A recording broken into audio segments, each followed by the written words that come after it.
This episode is sponsored by Well Balanced Nutrition and 360 Health. Welcome to the Health Geeks Book Club podcast. Listen in as Kristen Norton and Eleanor Russell review all those great health and wellness books you've been wanting to read or you have read and want to talk about. Here's Kristen and Eleanor.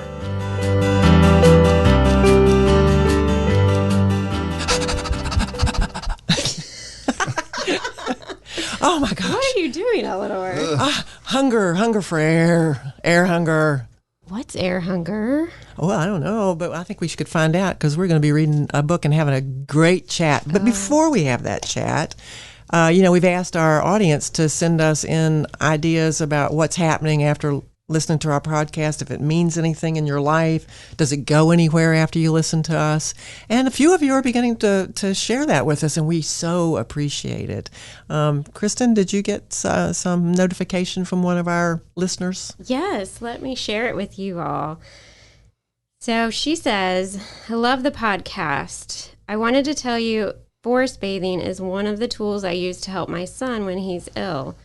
We walk around the yard barefoot, use bare hands to play in the dirt, and have fires. Nature is grounding for the minds. I couldn't agree more with that. Thank you so much for sharing how much you enjoy forest bathing and using that as a tool for health. Oh, I know. I just love the imagery of that. Yes. Yeah, it just makes you feel good. And I like doing that too. So I think that's a nice result of our conversation. Absolutely. Hey, listen, I work for myself, and I have a business, 360 Health. And one of the things that in some of the reading that I've done, I wanted to share because here's a quote from the book that we're going to be reading from the author. He says, while some of us may be genetically predisposed toward one disease or another, that doesn't mean we're predestined to get these conditions. And that's really what my work is about, is helping people understand just because it doesn't have to be, and we have some control over that. And there's a quote in this book that we're going to tell you about, but I'm going to just read it to you because it's from 500 BCE, from the Tim's going to help me with this. The Shu dynasty, and it's a stone inscription, and it said, in transporting the breath, the inhalation must be full. When it is full, it has big capacity. When it has big capacity, it can be extended. And when it is extended, it can penetrate downward. When it penetrates downward, it will become calmly settled. When it is calmly settled, it will be strong and firm. When it is strong and firm, it will germinate. And when it germinates, it will grow. And when it grows, it will retreat upward. And when it retreats upward, it will reach the top of the head. The secret power of providence moves above, and the secret power of the earth moves below. He who follows this will live. He who acts against this will die. And that is the beginning of breath. So we're talking about the book Breath by James Nestor. And that was some ancient wisdom that it opened up with, huh? Yeah, and when you think about the power that we have, and as I said, we have ability to make choices. We have power over our own well-being, and it's learning how to tap into that that's exciting me. Yeah, yogis know, and those who like meditation, that it all comes back to our breath. And when we can be intentional about our breath, it can really be beneficial. Yeah. So James Nestor wrote Breath, the New Science of a Lost Art. Who is he? Well, that's another interesting story. Here's the little bit I could find. He's a very private man. I don't know much about James Nestor. I could not find much about him. No, and it's like buttoned down, sealed. You can go onto LinkedIn, you can go onto Google, you can go onto Wikipedia, and all you're going to find out about him is that he's an author and a journalist, and he's worked for lots of interesting journals like National Geographic and Atlantic, Scientific American. He's written. So he's a skilled writer. I don't know where his credentials are from, but he has received awards for his books from the American Society of Journalists and Authors. And he's married to an interior designer that's cute as a button. Uh, so I think I read that this book was on top of the charts for like 18 months straight. And I will say he is a very good storyteller. Yeah, and isn't it hot off the press too? I think it's got a really current. I think it was last year. Yeah, 2020, another 2020. Riverhead Books, which is a part of HarperCollins, I think. Isn't it? Anyway, so it's another solid. No, it's Penguin Books. Random House. There we go. Yeah, Penguin Random House. So this book was recommended to me by two friends, and I had looked at it, and it had some questionable reviews on Amazon, and I recommended it to you a while back, and I was like, no, I don't know about that. And then I had two friends say, no, you should read it. So here we are. We dove into it, and he tells some very interesting stories about breath and history, about what we know about the breath, the mouth, the jaw, the nose, lots of stuff. Yeah, which as an anatomy geek, I love that stuff because nobody thinks about how the nose is built but me and a few other people. And now we get to talk about and share that with a lot of people who are interested. But he also makes some claims, or he says the people that believe in this breath practice, some curative things like scoliosis and hypertension and autoimmune diseases, which makes you kind of go, huh? Just breathing is going to cure this stuff? You know, I mean, well, it made me go, huh? I'm going to read a little bit more.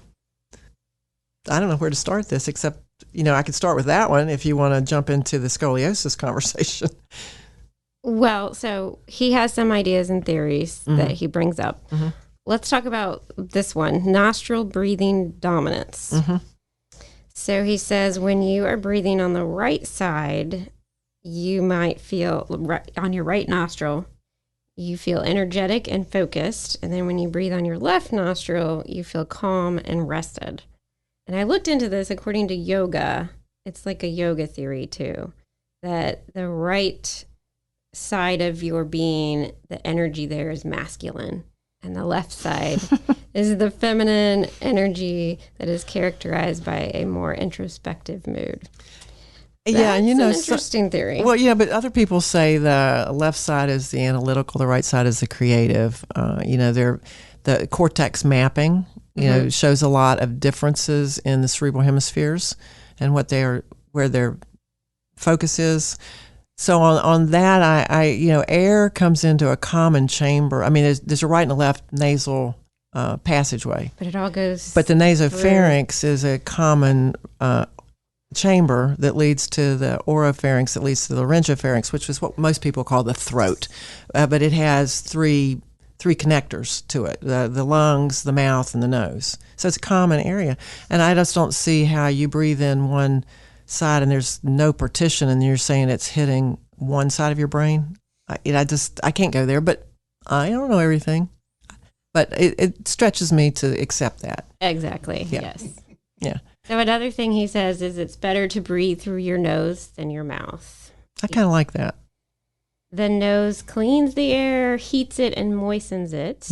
And he says it leads to chemicals that lower blood pressure, regulate the heart, and much more. Oh, can we unpack that a little bit? Yes, let's do. Yeah, okay. So here's your nose. You got nostrils. People pick their nose, they put their finger in the nostril, right? Yeah. Okay. Ew. That's the opening. Okay. Most of us have two of them.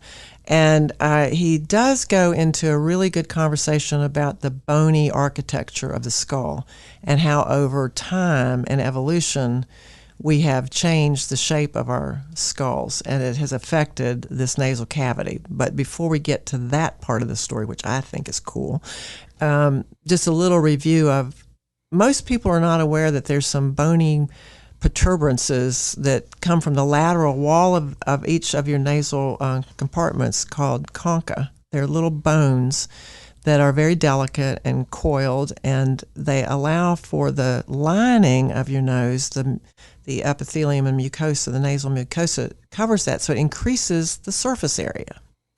And increased surface area allows for more exchanges to occur. We know that that's not a bad thing. So we're breathing in air, and he says something like 25,000 times a day. And I didn't do the math on that, but I kind of wondered, is it that many inhalations and exhalations a day?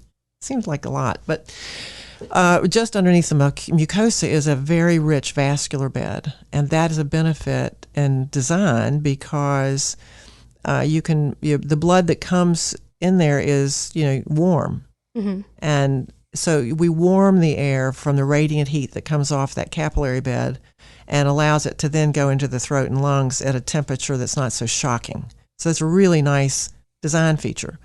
And then at the anterior part of your nostrils, you have little hairs. People know about the nasal hairs, and you trim them with those fancy little trimmers you can get on TV.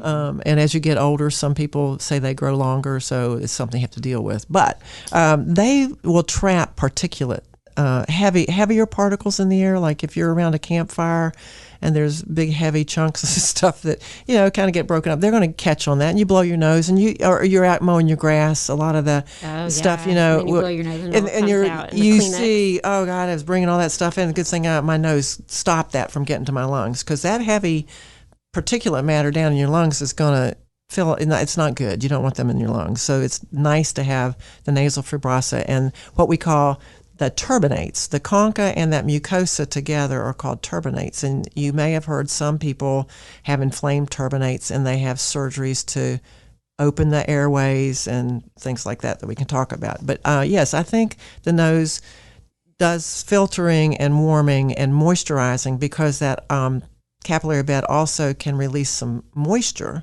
to that cap. And as you're bringing air in, that it's like standing in front of a fan. It's going to dry you out.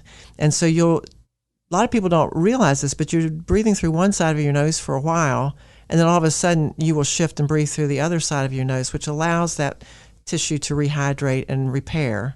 And so we have what we call a nasal cycle, which he's going to talk about, manipulating the nasal cycle to get these different benefits. But it's a normal cyclical pattern that we go through that allows for rehydration of dried out tissue. The idea, though, where he talks about it and controls the parasympathetic and sympathetic innervation, I think, is what he was suggesting. Emotional and what was the third thing you read? Oh, he just says that can lower blood pressure and regulate the heart. And that would get into the autonomic nervous system, which would be parasympathetic and sympathetic innervation, which is the one that's not under conscious control. And so here's a little bridge that is another jump for many people to make, is that we can consciously control an involuntary nervous system. And that's interesting, because if we could do that, it would have tremendous benefits. And I think he does show some evidence that we do. And Tim, what did you say your father's favorite saying was? I don't understand. I don't understand. All I know about this. Right. It's not his favorite, but it's a Tim Beaman. He has a book on these. Okay. Yeah. So that's number 7. That idea that we don't know how it works, but this inscription that I read was 500 BCE, and yoga practices have been going on for a lot longer than that, and they do some incredible stuff. And I don't know that we understand how it works yet, but I bet you there is some evidence that it does work. Well, and he did have to dive into more of like history and stories of the past and interesting people that we can talk about a little bit, rather than, a physiology book or a medical reference. Treatise. Yes. But he calls these people that it took him 10 years to write this book, which he traveled all over the world and talked to all sorts of people, and it took him 10 years. And the reason he did it is because he couldn't breathe. He had problems breathing. Oh yeah, we should tell the story about his experiments. Yeah, his experiments to that. He said, okay, I can't breathe, and I'm going to figure it out. So he submits himself to a bunch of stuff.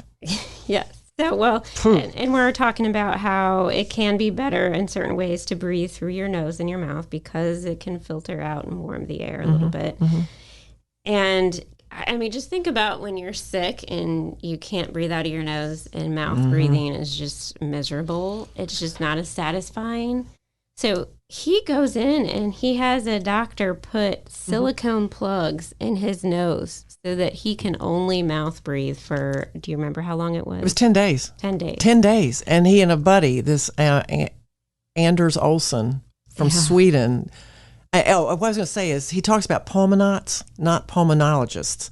So on his journey and talking to people, he calls these people who have ideas about breathing that may run counter to traditional approaches. He calls them pulmonauts.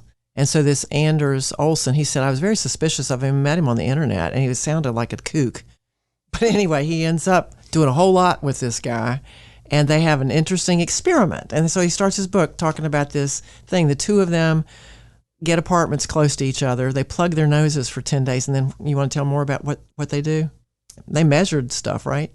Yeah, they did. I don't remember exactly the results, except for he was about to get a sinus infection if he would have left it in any further, and some serious side effects. But it made his sleeping worse, which was already bad to start with. Sleep apnea events, his blood pressure, his respirations, his snoring, all sorts of, sleep patterns that we've read about, while we sleep. Remember that book? That was a good book.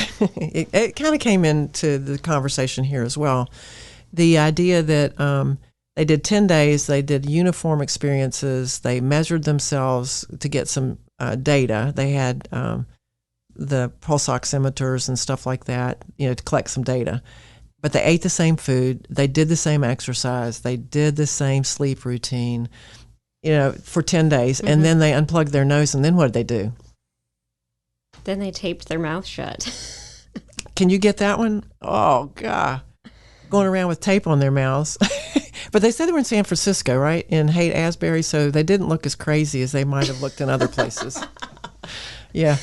San Franciscoans are a different breed, I tell you. Yeah, I wondered if the reason that this was on the charts is because it's just so interesting, and the way that he writes about his story is compelling, just because you're like, huh? What did he do? Yeah, exactly. But what they found, they didn't tell us about the data from that experiment until the very end of the book. So his storytelling was, I liked the way he told his story. Yeah, it was very good storytelling. It was elegantly intertwined with like his own experience and then the stories that he got from interviewing and reading about all these people, these pulmonauts. Yeah, yeah. And he tries to explain the science behind it. And I will say that it's very, very difficult to take a very complex science, and particularly physiology, discussion to the general public who may not have a foundation in understanding principles of normal physiology, and then you're talking about changes. And there are references to things that scare even medical students when they're studying, called the oxyhemoglobin dissociation curve and how it works. And so to explain that in a book like this is, I don't think I could do it. But there were places where I'd say you could have done a little better on that explanation. Maybe you don't understand it either. And since I don't know what his background is, I'm thinking he doesn't have that foundation. No, so he's just a he's not a biologist, journalist. But he may be, I don't know. Well, I think he mentions that his father-in-law is a pulmonologist. Yes, he did. And speaking of a pulmonologist, I happen to be married to one, so I had some conversations with him about this book, and he took defense, I guess, to the oversimplification of the anatomy and the physiology and the science behind this. And he had a hard time with that because, like you said, to write a book to the lay public, it does need to be easy to understand, but then you take the risk of not getting it clearly explained. Right, or it's a little off, not as accurate. Yeah. You're extrapolating some things to explain others, and it doesn't quite fit. Yeah, but that's the trick of the conversation and educating and illuminating ideas. I mean, that's the challenge we all have if we're going to move forward with ideas. Yeah, it is a challenge. But the history, though, the skull stories, can I go to that for a minute? Sure. I talked about the nasal cavity, and he talked to some of these pulmonauts, and they would pull up skulls and say, look at the hole in this, how big it is. And then here's a contemporary skull. Look how small these holes are. So they were saying that evolutionary, the shape of our skulls have changed. And when they said they've changed in the last 300 years, that was where I went, no, I don't think it's going to happen that fast. I might have changed my mind because did you see the Dragon Man, the National Geographic, or the new fossil that's the new link to Homo sapiens in the evolutionary thing? They just came out with this big finding, Dragon Man. And Dragon Man's got a nasal aperture that's ginormous. And so you look at that, and then you look at our current day skulls, and these little nasal apertures are much smaller, narrower. And this author says that our jaws have dropped, and that our nasal cavities have narrowed, and our larynx has dropped, and it's changed this whole airway. And when he says 300 years, he decided to go to Paris, and he went to the Rue Bonaparte at midnight, and he goes down into the catacombs with the cataphiles, and these cataphiles don't identify who they are, but they carried him in these underneath the holy cemeteries above ground. There was a period of time where so many people died they couldn't bury them, so they just dropped them into these holes. And so there's this femurs on top of femurs on top of femurs, and skulls and skulls and skulls. And he went down into that to look at them. And this was around the time of the 1800s, I think, when a plague came through. And lo and behold, there was a lot of evidence that they had bigger nasal apertures back then. And his idea is the kinds of food that we're eating, the soft, mushy foods, have changed the whole structure of our heads and necks. And therefore affect the way we breathe. Exactly. And I thought, I might be able to go along with you on that. The retraction of the chin, this smaller chin that many of us have, the crooked teeth that we have now. Primitive people have very beautiful teeth. These old skulls have really straight, good teeth. Ours, crooked teeth. We're removing wisdom teeth, changing the pressure to expand the jaw. I mean, there's all sorts of things we've done. He calls it disevolution, which is a new idea that we're no longer evolving for survival of the fitness. We're surviving. We're damaging our evolution by our practices. So we're no longer fit. So by that theory, we need to chew more. Does that mean eating more vegetables? I think it does. Because I can get behind that. I think you can too. Carrots, raw food. Chew your carrots, have a nice crunchy salad, be some seeds and nuts. Well, and I guess I'm going to have to introduce chewing gum back into my world because I banned it forever. I do not like chewing gum, but I'm thinking maybe I need some of that Turkish tough chewing gum. What's your idea about that? I chew a lot of gum. So I'm thinking I might need that. So maybe it's helpful. That's what he says. Those masseter muscles are the masseters are the ones that pull that jawbone up. And when you clench your teeth, it makes that really hard. He says it's the most powerful muscle in the body. Based, size relative. He also talks about the diaphragm and the slow, shallow breathing versus like a heavier, faster breathing that I guess we tend to do naturally. I don't know about that. I think we shallow breathe all the time. Yeah, I do too. So he talks about Carl Stowe, which is actually an American choral conductor. Yeah. And self-proclaimed breathing specialist. And he helped patients with emphysema breathe out fully, if I'm understanding that right. And that helped them live more normal lives, even with emphysema that can't be reversed. And that's kind of fascinating that this chorus guy, the singer, comes in and helps people in a hospital, and he goes on to work with athletes too to help them understand their breath. Yeah, and I looked up one of those athletes. The woman that got the award for the fastest running, she did some studies with him, and she runs with her mouth closed. I don't remember her name. I don't remember that either. But I looked her up, and I looked at the photographs of her, and her mouth is shut, and she's not gaping for air as she's huffing and puffing. And I thought, how is she doing that?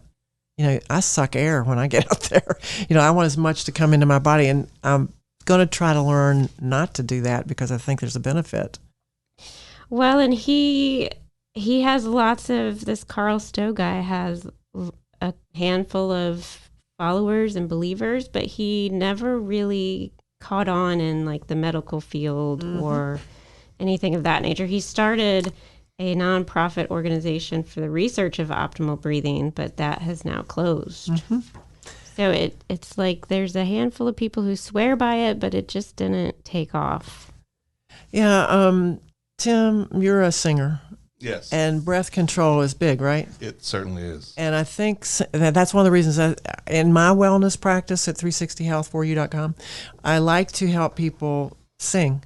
And I don't teach them to sing, but I encourage them to sing. Like, do it in the shower, do it wherever you want to. But a day with a song is good for us. And I think it's because of the breathing. Do you have anything you want to say about what you've learned about breathing? I know whenever I am going to be holding a note for a while, generally I move the microphone and breathe through my nose because I feel, even though I get more peaky, or what I call peaking breaths through my mouth, it's the ones through my nose that seems to fill me up more And sustain. and sustain. So whenever I let it go, I have already, again, as we're taught as singers in chorus, choral conductor here, as in chorus, that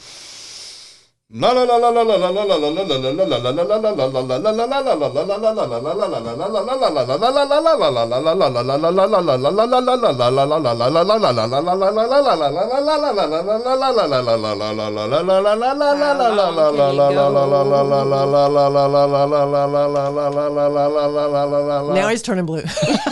So, and that was without really straining. No, So that was impromptu. And but that that's went how- on, didn't it? Yeah. Yeah, he was not breathing. Right. And what he was creating was the key gas in there is carbon dioxide that he got in there. And that is the trigger for me. Is the oxygen's not important, it's the carbon dioxide. Yeah. And he's learned to control the receptor in his brain that's saying, carbon dioxide, we need to breathe, And he says, no, we don't, because I got plenty of oxygen in here. I've got enough oxygen. I don't need to breathe. Yeah. And that is like mind-blowing. But these singers have learned to control it, and they practice it. And thank you so much for that demonstration. I'm sorry, that was No, a little over the top. that was, you nailed it, baby.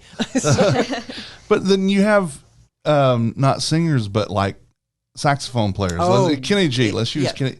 There's a technique called circular breathing. Oh, that is so good, yes. And he can breathe in through his nose and out through his mouth at the same time. Yes, I know people that can do that. And What? they teach that at the School of the Arts. Yeah. Some of those kids over there can do it, and I've seen it, and I go, you're sustaining those notes well beyond what people can do. So we can learn, and that's what I think this book is about. We have not tapped into the power that we all have, is our breath.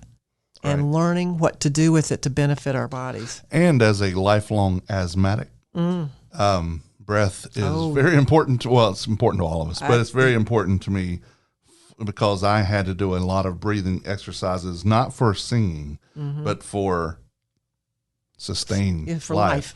as a child. So, yeah, that panic that comes in when you can't breathe. yeah. And the idea that the biggest fear we have is that of not being able to breathe. Yep. And that panics people. And so it's that unconscious thing that hits the asthmatic, where he's telling us if we consciously don't let ourselves breathe, we can stretch that fear out. The amygdala and all those centers in the brain that are affected by that, we can control. I'm thinking he's onto something here. And Stowe came through North Carolina, I think. He did some training with people here in choral groups at one point. Well, you brought up carbon dioxide. Yes, I did. He's got a whole couple chapters on very crazy, controversial stuff. Yeah. About heavy breathing. Yep. And breath work and people who have done these crazy things with their breath. Oh, yeah, like melt snow. Yeah. Walk across the Sahara Desert and not drink water. Yeah, amazing with controlling their autonomic nervous system. That's all I can say. They didn't sweat. And then the heat in the cold, they do sweat. It's backwards. Yeah, there's a whole book about this guy who learns to heat it's called inner fire technique. Yep. By the Tibetan Buddhist, I think, Tumo. Tumo, yeah. Tumo. But I can't remember the name of the book, but it's all about, I think, this guy who's using this method to heat up his body and then do crazy things in really cold temperatures and be just fine and survive. But, I mean, is that something everyday people are going to do? They say yes. No, whether or not it would catch on to that deliberate a practice is the issue, because with most wellness techniques, people will try them for a while and then stop because it was working. It was working, so I don't think I'll do anymore. Heavy breathing and carbon dioxide therapy I don't think that's something that's like a normal, healthy wellness practice. That's my 2 cents.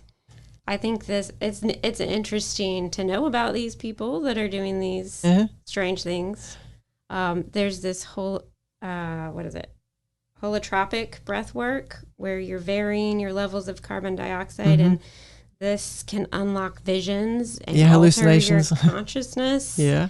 But first you have to go through this like panic attack because it's not natural for your body. And so that's but I think that reminds me a little bit about a musculoskeletal workout. When you're working out initially, things hurt. And then when you get the benefit of building that capacity, it feels different. And I think that's kind of what goes on with this breathing thing is you're going to start with some awful situations, and then your body's going to adapt to that, and you can do more of it. And I think it is a practice. It's not a one-shot hit. Now, you were talking about hits of carbon dioxide. I did like the discussion about the oxygen bars at the airport, where people go in and take hits of oxygen. And he was saying it's useless. I mean, your body's got the oxygen that you're going to breathe out excess. It's going to use what it needs. Yeah, and you're going to breathe out. If you breathe in a lot of oxygen, you'll blow it back out. So you're kind of spending your money on a cheap thrill. Right. Yeah, so I thought that was interesting. But he did advocate for people keeping canisters of carbon dioxide around. Taking hits off that. I think you would not do any of this without a professional guide, and he did. He did not do these things by himself. He got people who were trained in the methodologies, and he went to their workshops or their studios and participated, or got a coach to watch him while he was doing it. And they give the cautionary statements in there about, you don't do these things standing up or driving your car. You lay your body out flat and try these things. Now, I will say I took a yoga class earlier this year with a practitioner here in town, and she was a counselor, and she was teaching breathing patterns to help people with depression or anxiety, and the idea of patterns of breathing can do things for us. And I experienced some interesting results from that. So I'm willing to explore this some more. I think it's got my curiosity up. Well, and when I thought, okay, a book about breath, it's going to go through meditation and just kind of deep breathing and that nature and how it can calm us and center us. What I was not expecting were these stories about our jaws changing and it being about chewing. So personally, I didn't, while it was interesting, I didn't like how it went down that road. I wanted to be more practical, in our everyday stressful lives, we can stop and focus on our breath and maybe manipulate it in these certain ways to recenter ourselves, to calm ourselves, to meditate, to just be with our breath. Not about this kind of, in my opinion, fringy, sciencey stories. Yeah, well, I think he was showing that ideas come from different places and they're not recognized. The one about orthopedic breathing, I thought that was bizarre, but then I thought, wow, her name was Schroth, and she had scoliosis, but she decided to move her body and do some breathing practices, and she straightened out her spine, and then she opened up these hospitals and did things. And she was in Germany, and they derided her, claiming that she was neither a professional trainer nor a physician and was not qualified to treat patients. She ignored them all, which is dangerous. Maybe, I mean, we would say that's dangerous, but she didn't, and she kept doing things her way. she'd have women strip down and do all sorts of strange things, but their backs straightened out, and people that had been bedridden walked again. And then 60 years later, the German society says, you know what? She was on to something. They gave her the Federal Cross of Merit for her contributions to medicine. So whereas Schroth and some of these other people never got recognized for their bizarre ideas, they did kind of come around to hers. And I thought that was a happy story for her. And it's an unfortunate story for some of the others who may be onto something. Well, and I think for, the practices at the very end of the book, he does have a section on what... he does go through the different exercises. breath practices. Yes, he does. Well, it's not him. It's actually someone else who goes through it. The appendix? No, go for that. The breathing methods? Oh. Yeah. The appendix? Okay. Yeah. Okay. I didn't pick up that it's from his reading. He goes over the inhalation, he goes over breathing coordination, resonant breathing, the Budio breathing technique. So I listened to it on Audible, and it's narrated by someone else. Oh yeah, one of the practitioners. That part is. Yeah, there's he in this section he tells you that there are resources online for free where you can do the Wim Hof method, and you can go to Zoom. Wim Hof, that's the whole book about the Wim Hof. Yes, and then this guy McGee offers personalized instructions, so McGee may have narrated this part or whatever, but they do go into some of the yogi, the prana and all those ideas. But he goes over the nose, the exhale, slow, less. So breathe slowly, breathe less, chew, hold it. Breath holding is an idea. So I did think he gave us ideas about when to use certain techniques in that appendix, but it wasn't the thrust of his book. He was given a history lesson, I think. Yeah. The appendix is nice. It is very beneficial. And the thing I took away from kind of the middle of the book, too, is that this overall theory that the perfect breath is 5.5 seconds in and 5.5 seconds out. And we don't do that naturally. So I think what he means is the more that you can intentionally have a 5.5 second in and 5.5 second out breath, then that can bring benefits. Yeah, and did you get the idea that was a prayer and that the Catholic rosary is timed to that? Yeah, he brings about praying and chanting, and all of those have about the 5.5 thing, of breath, which is neat. Yeah, so these practices, and so what he said is different scientists, different decades, same conclusions, same collective amnesia is his opinion of the medical world. So, again, here's another provocative author who's challenging the status quo in these books, and I'm sure it would be fun to get them together with some pulmonologists. Yeah, not pulmonauts. That would be interesting. Yeah. Well, I mean, I looked at it with this lens that I think it was very odd that he highlighted stories of those people's ideas that never caught on, and I'll play the devil's advocate here. Perhaps there's a reason for that they didn't catch on. And I mean, he talked about John Mew, who was a British dentist. He lost his license to become a dentist. He was the one that was talking about the jaw shrinking. He talked about the choral director who had no medical background. He talked about George Catlin in the 1800s. Oh, yeah, he was fascinating. How he wrote a book called Shut Your Mouth, and that was all about mouth breathing. And he talked about Native Americans and what they did. That was really cool. Yeah, and that message didn't catch on. So just to be the... okay, and I'll be the other devil's advocate. There's not much money to be made in teaching people how to breathe.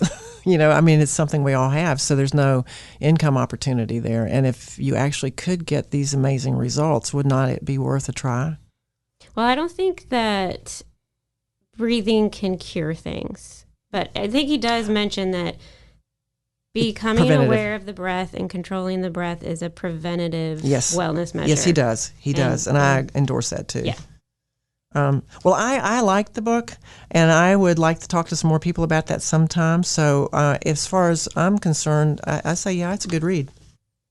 I'm on the fence. Okay. I really believe in the importance of breathing and focusing on your breath. I do it throughout my day. Just take a deep belly breath, and it makes a huge difference for me.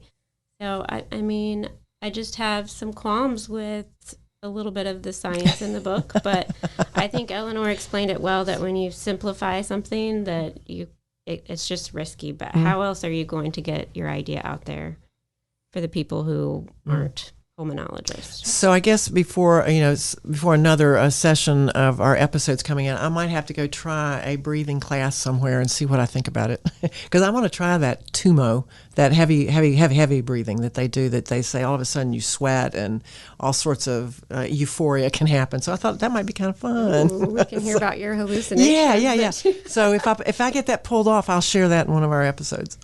Well, do we need to wrap this one up now? Yeah, so real quick, let me tell you that I am with Well Balanced Nutrition, and we'd love for you to come visit our website at wellbalancednutrition.com, join our insiders group to get lots of fun challenges we do each month, and expert advice from the dietitians at Well Balanced Nutrition, and just wanted to get that in there. So anything else for you? I'm happy to get mine in there. Here's my little commercial, too. This is Eleanor Russell with 360health4u.com. And what we like to do with folks is sort of do an overall assessment of the constellation of your wellness practices and see how we're feeling about the life we're leading, and if we can incorporate strategies of prevention and enjoy our life and maybe get a healthy aging life going. So that's what I like to do. Eleanor Russell, 360 Health. Thanks for listening, y'all. Happy reading.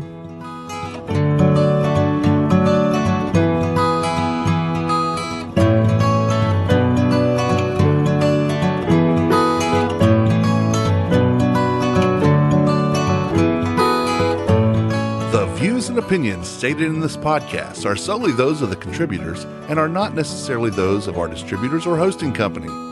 This podcast is copyrighted, and no part can be reproduced without the expressed written consent of Kristen and Eleanor.